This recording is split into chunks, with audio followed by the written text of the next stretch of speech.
Be me, Bailey, 34, living my best life in the city. Have a great marketing director job, nice apartment, amazing friends. Independent woman who knows her worth. Don't need no man, but would be nice to find one who meets my standards.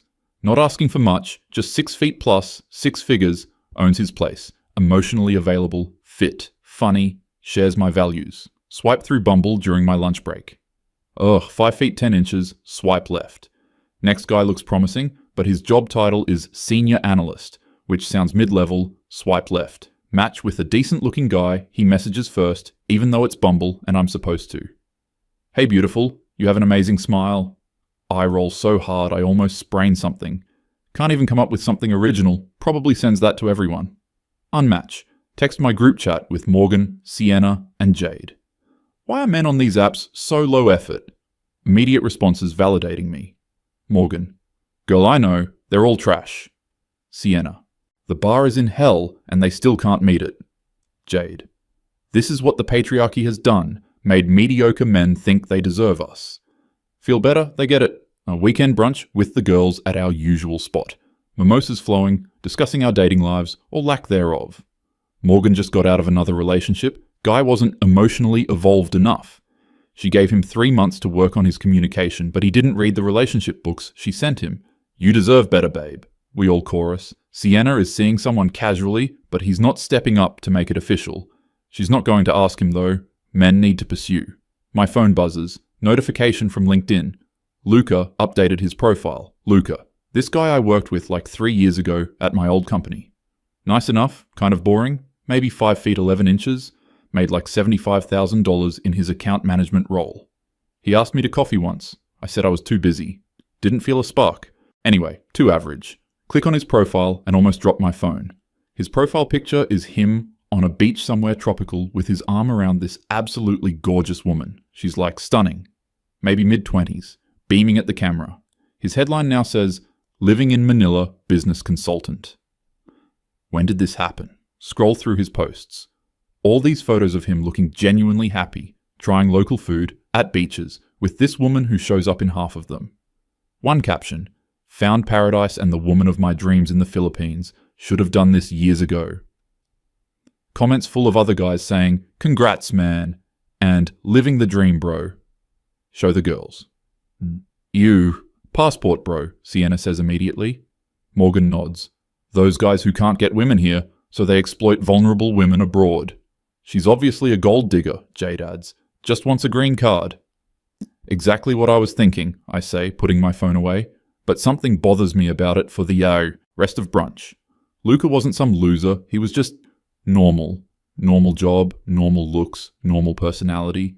He didn't do anything wrong when we worked together. Just wasn't exciting enough for me, I guess. Shake it off. He probably got scammed by some woman using him for citizenship. Monday at work, pulling up reports for quarterly review.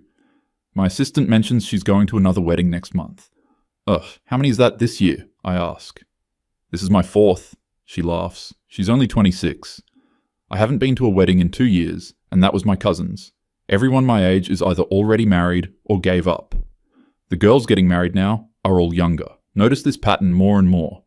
My friend from college posts engagement photos. She's 28, marrying her boyfriend of 3 years. He's probably 5 feet 9 inches, works as a teacher, so definitely not 6 figures. She looks happy though. Glowing even, comment, congratulations, with heart emojis. But internally I'm like, girl, you settled.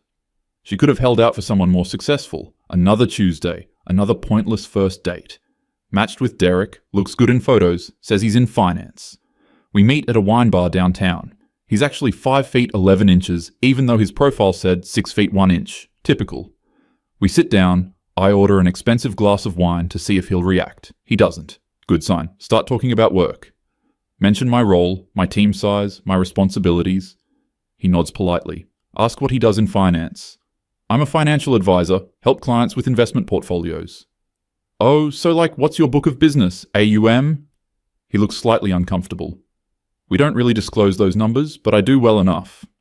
Red flag, probably makes less than 6 figures. Conversation continues. He's nice enough, but kind of boring. Tells a joke that's mildly funny, but I don't laugh much because I don't want to seem too eager. He asks about my hobbies. Talk about my cats, my friend group, my fitness routine. My thoughts on current events. Realize I've been talking for like 20 minutes straight. He's just listening, nodding. You don't talk much, do you? I say. Oh, I'm just enjoying learning about you. I prefer men who can hold a conversation. He tries to tell me about his recent hiking trip, but I'm already mentally checked out. Check my phone a couple times. He notices. Am I boring you? No, sorry, just have a lot going on with work. Check comes. He picks it up. I don't offer to split because if he's really interested, he should want to pay. He pays without complaint. Want to get another drink somewhere else? He suggests. I have an early morning tomorrow, but this was nice. It wasn't really, but whatever. He texts the next day. Had a great time, would love to see you again. Leave it on read for 2 days, then reply, been really busy, not sure our schedules align. He doesn't respond. Good, save me the trouble. Girls' night at Morgan's apartment, wine, and reality TV. Somehow conversation turns to Luca again. I'd been stalking his social media periodically, showed the girls his latest post, him and his girlfriend cooking together in a beautiful modern kitchen. She's in a sundress, laughing at something. He's got his arm around her waist. Caption: My baby made my favorite dish tonight. Luckiest man alive. She cooks for him regularly? What is this, 1952? Sienna scoffs. Morgan shakes her head. She doesn't know any better. Probably raised in a patriarchal culture that taught her worth comes from serving men. I feel bad for her, honestly, Jade adds. But I notice how genuinely happy they both look. Like, Luca never smiled that wide when I knew him. He was always kind of stressed, trying hard at work, getting passed over for promotions. Do you think... I start, then stop. What? Morgan asks. Nothing. Just, he seems really happy. Yeah, because he has a bangmaid, who probably has no other options, Sienna says. Everyone laughs. I laugh too. But it feels forced. Few weeks later, company happy hour. Talking to some guys from the sales team. They're discussing someone I don't know who apparently moved to Colombia. Matt's living his best life down there, man, one says. Saw his Instagram, his girlfriend is like a model or something. Dude pulled a total 180, he was so miserable here after his divorce.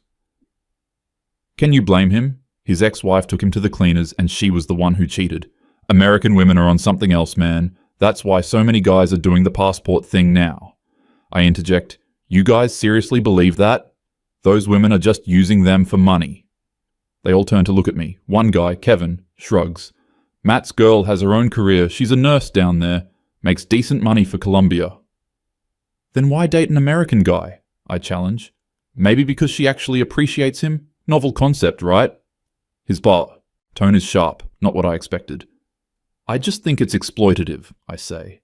What's exploitative is expecting men to be 6 feet 3 inches walking ATMs who read minds and never have bad days, Kevin shoots back. Awkward silence. Someone's bitter, I mutter. Someone's going to die alone with her cats, he mutters back. I walk away, fuming. Complain about it in the group chat. They all validate me. Kevin's a jerk, toxic masculinity, etc. But his words stick with me. That night, lying in bed, scrolling through dating apps. My matches are guys I'm not attracted to, or guys who just want hookups. The attractive, successful guys I match with either ghost after a few messages or make it clear they just want something casual. Think about my requirements list I have saved in my notes app. Height, 6 feet plus. Income, $100,000 plus. Age, 32 to 42. Body, fit, athletic build. Education, college degree minimum. Home, must own or be buying, no roommates. Car, must have reliable vehicle. Politics, progressive feminist ally. Personality, funny, emotionally intelligent, good communicator, ambitious, adventurous. Deal breakers, conservative politics, short, overweight, lives with parents, video games as main hobby, watches sports obsessively, bad texter, doesn't read, has crazy ex, baby mama drama, not over ex, workaholic, boring, read through it. Mathematically, this eliminates like 95% of men, but I deserve to have standards, right? I'm a catch. Successful career, independent, good friend group, relatively attractive. I'd say I'm a solid 7, maybe 8 with the right outfit. Why should I settle? Fall asleep unsatisfied again? Few months pass, same patterns, bad dates, ghosting, casual situations that go nowhere. I'm getting increasingly frustrated. My married co-worker Emma announces she's pregnant with her second kid. She's 31, married at 27 to her college boyfriend. He's a nice guy, absolutely, devoted to her, probably makes $60,000 as an electrician. I remember thinking she settled when she got engaged, but seeing her glow, talking about their family, their house in the suburbs they bought together, something twists in my chest. Another weekend, another wedding. My friend Rachel from grad school, she's marrying this guy Tom, who I always thought was beneath her. He's not particularly handsome, works in IT, kind of nerdy, but watching them at the reception, the way he looks at her like she hung the moon, the way she touches his arm when she talks to him. Their vows were actually beautiful, talking about partnership and growth. I'm at the singles table with 2 other women and a teenage cousin. This wasn't how I pictured 34. At the bar, Rachel's cousin Dylan strikes up a conversation. He's maybe 5 feet 10 inches, wearing a slightly ill-fitting suit. Seems nice enough. We talk for a while. He's actually pretty funny. He asks for my number. I give it. To him, why not? He texts the next day, wants to take me to dinner. We go out Thursday night. He planned the whole thing, made reservations at a nice Italian place, pulls out my chair, asks questions about my life, listens actively, tells me about his work as a project manager, his family, his dog. I find myself actually enjoying it, until he mentions he lives with 2 roommates to save money while paying off student loans. Immediate turn-off. 34 and roommates? Come on. Also, he's probably 5 feet 9 inches actually. I'm 5 feet 4 inches, and in heels, I'm almost his height. Conversation is pleasant, but I'm already mentally checked out. He pays for dinner, walks me to my car, asks to see me again. I'll let you know, work is crazy right now. He seems disappointed, but nods. Texts me over the next week. I respond minimally. He eventually stops. Feel a bit bad, but also, I have standards for a reason. One night, can't sleep, scrolling social media. Luca posted a new photo. He's proposed. The ring is gorgeous. She's crying happy tears. They're on a beach at sunset. Hundreds of comments congratulating them. I click through to her profile, even though it's probably creepy. Her name is Isabel. She's 28, works as a graphic designer. Her feed is full of art, food she's cooked, beach photos, couple photos with Luca. She's not just pretty, she seems genuinely kind. Comments on her friends' posts are all supportive and sweet. Photos of her volunteering with her family at church. She takes care of herself, every photo she's fit and put together, but not in a vain way, more like she values presentation. There's this video she posted of her surprising Luca with tickets to a concert of his favorite band. His reaction is pure joy. Caption: anything to see him smile like this. I try to find something wrong with her, some red flag that proves she's using him, but I can't. She just seems nice, genuinely nice and in love. Close the app, feeling worse than before. Next day, lunch with my mum. Haven't seen her in a few weeks. She asks about my dating life. Same old mom, the men out here are just not it. She gives me this look. Honey, you know I love you, but have you considered that maybe you're being too picky? Having standards isn't being picky. You raised me to know my worth. I raised you to be confident, not entitled. Stung by that. I'm not entitled, I just want someone on my level. And what level is that exactly? Because from where I'm sitting, you're successful in your career, but struggling in every other area. That's not fair, isn't it? When's the last time you were in a relationship longer than 3 months? Think about it. 2 years ago, dated Marcus for 4 months before I ended it because he didn't text enough throughout the day. That's what I thought, Mom says gently. Your grandmother and I, we understood something you girls today don't seem to get. What? That we should be submissive? Housewives? No, that relationships are about partnership, not competition. You're constantly trying to prove you don't need a man, but then upset you don't have one. You want traditional chivalry, but mock traditional values. You're so busy being independent that you won't let anyone in. Feel tears pricking my eyes. The world told you that you could have it all, and you can, just not all at the same time, and not with the same attitude you use in the boardroom. Make an excuse about getting back to work early, sit in my car in the parking lot crying for 20 minutes. That weekend, Morgan calls an emergency girls' night. Her situationship finally ended, the guy started officially dating someone else. We all gather to console her, bring wine and snacks, ready to trash this guy. He's dating some 24-year-old yoga instructor, Morgan says through tears. Of course he is, Sienna says. Men are so predictable, can't handle a woman their own age. She's probably vapid. And boring, Jade adds. Did you see her Instagram? She posted a story of them together already. We all creep on her profile. expecting to find some young, dumb girl we can make fun of. But her feed is actually really impressive. She's a yoga instructor, but also getting her nutrition certification, posts about meditation, healthy recipes, positivity. She's beautiful in that natural, glowy way. Recent post is about the importance of feminine energy and supporting your partner. Comments are full of women praising her perspective. She's probably one of those pick-me girls, I say. Everyone agrees, but it sounds hollow. Look at this girl who's younger, seems sweet and positive, and just started dating the guy Morgan wanted. Morgan, who constantly tested him, went days without responding to his texts to see if he'd chase, criticized his restaurant choices, made fun of his hobbies. Don't say this out loud, obviously, but I'm thinking it. Few weeks later, work sends me to a conference in Austin. At the hotel bar after the first day, exhausted from networking, Guy sits down a few seats away, we make eye contact and smile. He moves closer, introduces himself as Ryan. We start talking. He's in town for the same conference. Actually, interesting conversation about industry trends, technology, future predictions. He's smart, funny, attractive. My height requirement goes out the window because he's probably 5 feet 10 inches, but I'm feeling the chemistry. We close down the bar, exchange numbers. He texts me the next morning asking to get breakfast. We spend the whole second day of the conference basically hanging out together. Go to dinner that night, conversation flows easily. He tells me about his life, his work, his recent divorce. If you don't mind me asking, what happened? I say. He sighs. Honestly, we just grew apart. Or maybe we were never that compatible to begin with. She's a great person, successful attorney, beautiful, intelligent. But everything was a fight. Every little thing I did was wrong somehow. I didn't communicate right. I wasn't emotionally available enough. But when I opened up, I was being too needy. I made good money, but not enough. I helped around the house, but not the right way. I just got tired of being inadequate. Something about his honesty strikes me. So you gave up? I ask, a bit defensively. I chose peace, he corrects. Now I'm just focusing on myself for a while before getting back out there. When I do, though, I'm looking for someone who actually likes me, not someone who sees me as a project to fix. Feel weirdly called out, even though he's talking about his ex. We hook up that night. It's good. Amazing, actually. Best I've had in years. Something about his confidence, his directness. Next morning, we get breakfast again. Fly back home feeling high on the connection.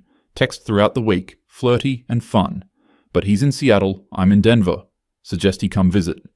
I'd love to, but work is slammed. For the next few weeks. Maybe you could come here? Feel annoyed. He should visit me first, the man should pursue. Text the girls about it. They agree. If he's interested, he'll make the effort.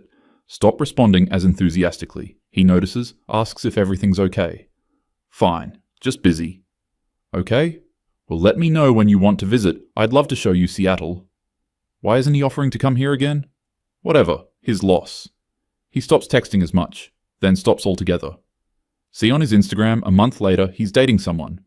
She looks sweet and normal. Comment on one of their photos says, "You seem so happy. She must be special." His reply, "She is. Finally found someone who doesn't play games." Delete the app, pour wine, call Sienna to complain. Months continue like this. Bad dates, almost connections that fizzle, frustration mounting. I'm 35 now. Birthday was depressing. The girls took me out, but it felt sad somehow. We're all single, all successful, all increasingly bitter. Our conversations have become echo chambers of validation. Men are trash, we're too good for them, their loss, we're thriving. But are we? Morgan's on antidepressants now. Sienna's seeing a therapist for anxiety. Jade just bought her third cat. I'm drinking more wine than I used to. Wake up one Sunday, scroll social media with coffee. Luca posted wedding photos. They got married in the Philippines, beach ceremony. She looks like a princess. He looks happier than I've ever seen anyone look. The photos are gorgeous, sunset and ocean, both families celebrating. His caption is long, talking about how he never thought he'd find this kind of love. Isabel sees the best in me every day. She supports my dreams, takes care of our home, and fills my life with joy. I finally understand what partnership means. To my wife, thank you for choosing me. Her caption on her post, "Married my best friend today. Can't wait to build our life together. Te amo mi amor." Comments are overwhelmingly positive. His friends and family saying how happy they are for him. Her friends saying he's a blessing. Not a single negative comment, Sit there staring at these photos for way too long. This is the guy I couldn't even give a chance to 3 years ago. Too average, too boring, didn't make enough money, he wasn't 6 feet plus, didn't have 6 figures, didn't check my boxes.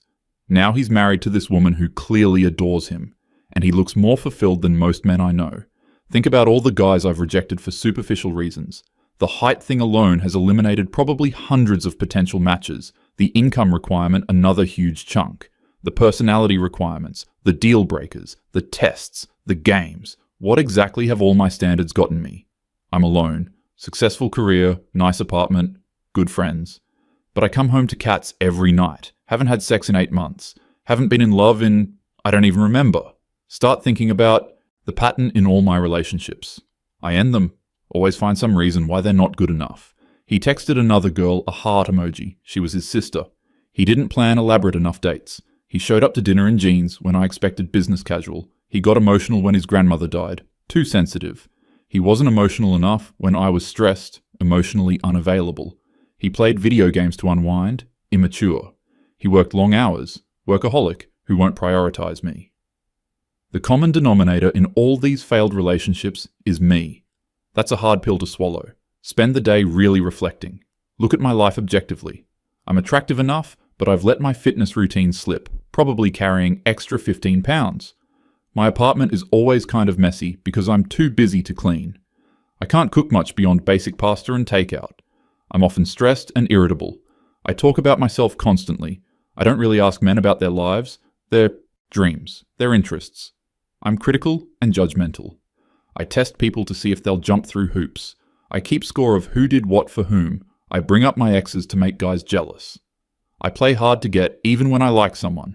I expect mind reading while being terrible at communicating what I actually want. I want equality when it benefits me, and tradition when it benefits me. I want a man to be strong and stoic, but also vulnerable and emotional. I want him to pursue me relentlessly, but also respect my boundaries and not be pushy. I want him to lead, but also defer to me. No wonder I'm single. No wonder men are flying to other countries. It's not that they can't handle strong women, it's that they're tired of combative, ungrateful, confusing women. Women who view every interaction as a political statement. Women who've been told that cooperating with a man is oppression. Women who think femininity is weakness. Women like me. This realization hits like a truck. Start thinking. About Isabel. Oh, and the other women these guys are dating abroad. They're not victims. They're not gold diggers. They're not stupid or brainwashed. They understand something I forgot or never learned. That relationships aren't 50-50, they're 100-100. That you can be strong and successful while still being soft and nurturing. That taking care of someone you love isn't oppression, it's love. That men aren't the enemy, they're potential partners. That standards are fine, but they have to be proportional to what you offer. I wanted a 6 feet 2 inches financially successful, emotionally intelligent, ambitious, funny, fit man. What was I offering in return? My presence? My successful career? My strong opinions? That's not enough. Those women are offering partnership, support, appreciation, cooperation, physical attraction, domestic skills, respect. They're maintaining themselves physically because they know attraction matters. They're learning to cook because they want to nurture their families. They're supportive of their men's ambitions instead of competing. They appreciate effort instead of demanding perfection. They're pleasant to be around. When's the last time someone described me as pleasant? More like opinionated, strong-willed, independent, knows what she wants, doesn't take crap. Those aren't bad things necessarily, but they're not exactly conducive to romance. Spend the next few weeks really examining my beliefs and behaviors. Start working out consistently again, not just for appearance, but for discipline. Take a cooking class, learn to make some basic nice meals, clean and organize my apartment, make it a space I'm proud of. Start reading books about relationships instead of just feminist theory. One book talks about masculine and feminine energy in relationships, how both men and women have both, but in romantic relationships, the polarity creates attraction. My whole adult life, I've been in my masculine energy, achieving, competing, directing, controlling. When I date, I bring that same energy. But masculine energy attracts feminine energy. If I'm being masculine, I attract feminine men. Then I judge them as weak. The men I'm attracted to are masculine, but they're attracted to feminine energy, receptive, flowing, nurturing, supportive. I've completely rejected femininity as some kind of betrayal of women. But femininity isn't weakness. It's a different kind of strength. Start practicing being more receptive. When someone offers help, say thank you instead of I got it. When someone gives a compliment, accept it graciously instead of deflecting. When someone suggests plans, go with the flow instead of needing to control everything. When someone makes a mistake, assume good intent instead of assigning malicious motive. It feels weird at first, vulnerable, like I'm giving up power, but slowly I realize I'm not giving up power. I'm creating space for connection. Update my dating profile. Remove the snarky comments about height and money. Remove the requirements list. Just put genuine information about myself and what I'm looking for. Partnership, laughter, growth, connection. Start matching with different types of men. Give chances to guys I normally would have swiped left on. Go on a date with Chris. He's 5 feet 9 inches, works as a teacher, loves hiking. Old me would have never given him a chance. New me shows up open-minded. He planned a coffee date at a cute local spot. Conversation is easy. He's genuinely kind. Asks about my life and actually listens. Tells me about his work with kids. His eyes light up. I don't check my phone once. When the check comes, he pays. I say thank you instead of making a weird comment about equality. He walks me to my car, asks to see me again. I smile and say I'd really like that. We start seeing each other regularly. He's not perfect, doesn't make 6 figures, drives an older car, rents an apartment. But he's consistent, honest, kind, present. He plans thoughtful dates, remembers things I tell him, communicates clearly. I cooked dinner for him one night, something I learned in my class. His face when he takes the first bite. This is amazing, you made this? Feel proud. Happy to have done something nice for him. We watch a movie, I let him pick instead of insisting on my choice. I curl up against him on the couch. Being soft feels good. Being receptive feels good. Being appreciative feels good. After a couple months, realize I'm happier than I've been in years. Tell the girls about him at brunch. They're skeptical. He's a teacher? What does he make, like $50,000? He's shorter than your usual type. Are you sure you're not settling? Take a breath before responding. He makes enough. He's passionate about his work and good at it. Height doesn't matter when you're lying down, I joke, but also serious. And no, I'm not settling. I'm actually choosing substance over superficial checklists. They exchange looks. I mean, if you're happy, Morgan says, but her tone suggests she doesn't think I should be. Realize our friendship has been based largely on mutual validation of our victim mentality. We've been holding each other back, keeping each other single with bad advice. I love them, but I need to create some distance. Start seeing them less, focusing more on my relationship and personal growth. Chris meets my parents after 4 months. My mum pulls me aside in the kitchen. Honey, I like him. He seems genuine. And more importantly, you seem lighter. Lighter? Less defensive, less angry, more like the girl I raised before the world told her she had to fight everyone. She's right. I've been so busy fighting the patriarchy that I was fighting potential partners, bringing political ideology into intimate relationships where it doesn't belong. Chris and I have been together for 8 months now. We're talking about moving in together. He wants to get engaged within the year, old me. Would panic at that, feel like I'm losing my independence. Current me feels excited, secure, happy. I still have my career, my friends, my identity. But I also have a partner who I respect and who respects me. We're a team, not opponents. See Luca's Instagram, he and Isabel just announced they're expecting. The photo is adorable, her holding a sonogram, both beaming. I comment, congratulations, so happy for you both. He responds, thanks Bailey, hope all is well with you. No bitterness, just genuine well wishes.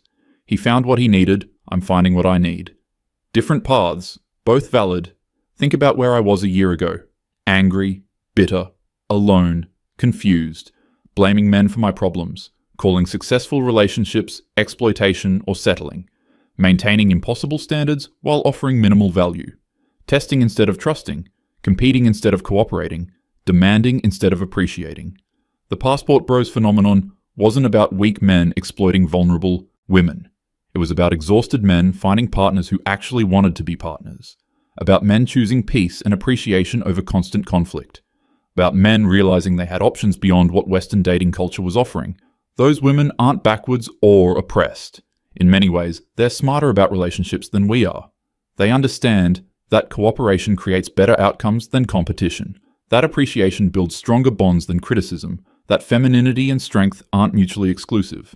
That taking care of someone you love is a privilege, not oppression. Modern feminism gave me a lot of good things: education, career opportunities, financial independence, political voice.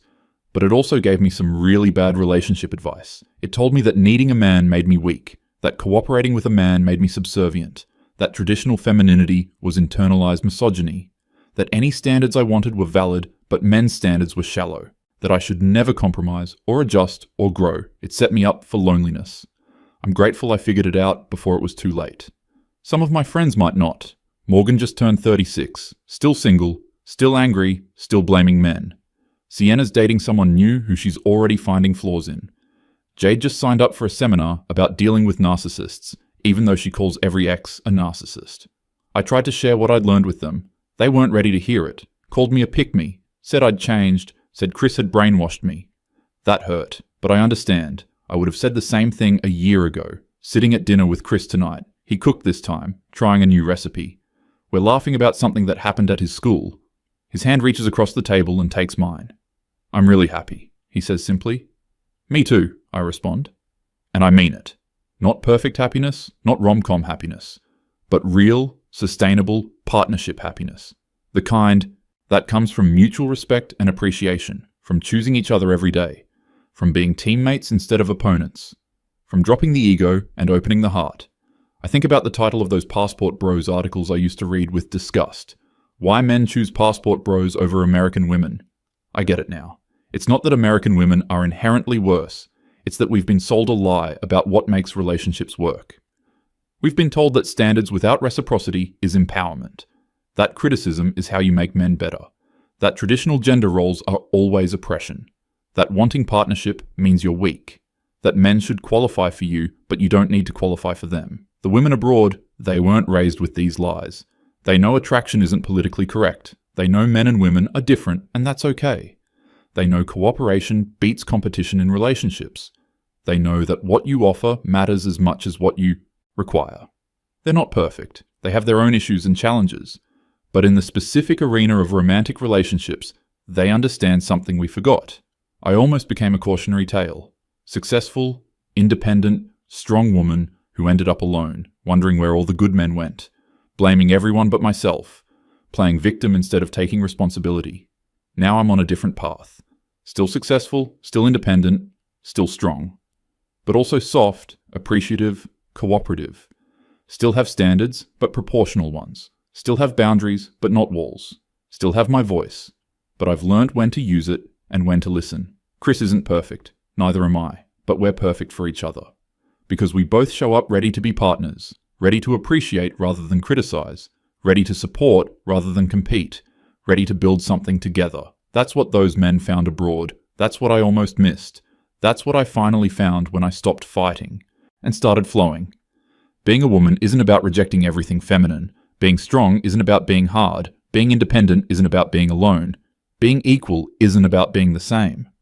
I wish someone had told me this at 25. Would have saved me a decade of confusion and loneliness. But I'm grateful I learned it at all. Grateful I pulled my head out before 40, before it really was too late.